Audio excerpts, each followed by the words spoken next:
Sa malakad mo? Sama sa'yo sa palengke. Palengke? Mamamalengke ka, ganyan kakapal ang makeup mo? Bakit tingin mo liligawan ka ng mga karne? Tingin mo sisipulan ka ng mga isda? Kung ganyan itsura mo, wag ka na lang Okay lang kung pangit tayo sa kwento ng iba. Ang mahalaga, mas pangit yung nagkwento.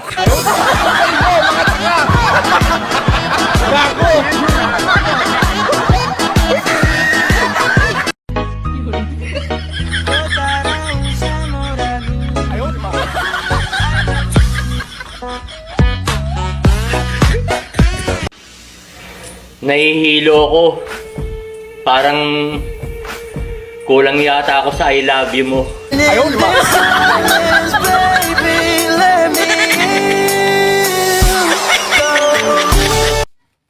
Bakit ang bilis maubos ng cotton buds? Kabibili ko lang nito. Malay ko, kapag ako gumamit yan, binabalik ko naman.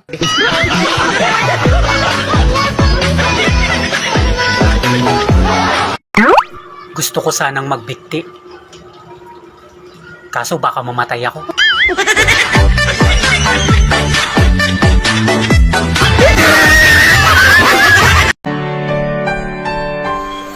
Sino si Andrea? Yan yung paborito kong kabayo. Madalas kong sakyan. O putang ina mo, yung paborito mong kabayo tumatawa. Kung sino man po ang nagmamay-ari ng napulot kong sipi, please naman, wag naman tawag ng tawag. Respeto naman po sa bagong may-ari.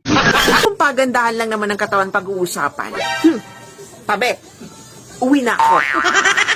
Anong pinagmamalaki mo? Kung maganda ka, maganda din ako. Kung may pera ka, may pera din ako. Pero kung malandi ka, wala na, finish na. Paano na ako? Sana all. Ala, kadalasan ng niloloko ngayon magaganda. Kinakabahan ako. Tinunto ito. Mahal na mahal kita, pero pag once ako niloko mo, kawawa naman ako. Awa ka naman sa akin.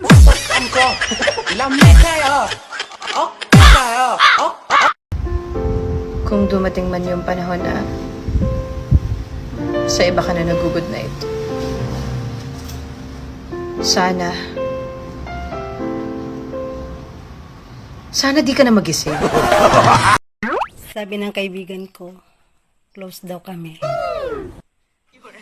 Pagtalikod ko, chinichismis ako. Ay, ako na pala yung mga nililait mo sa mga post mo. Sorry naman, di mo kasi ako in-inform eh. Akala ko tuloy, dinedescribe mo sarili mo. Ang mundong tulunod sa inggit. Puro linta ako magsisipsip. Kapag may bago na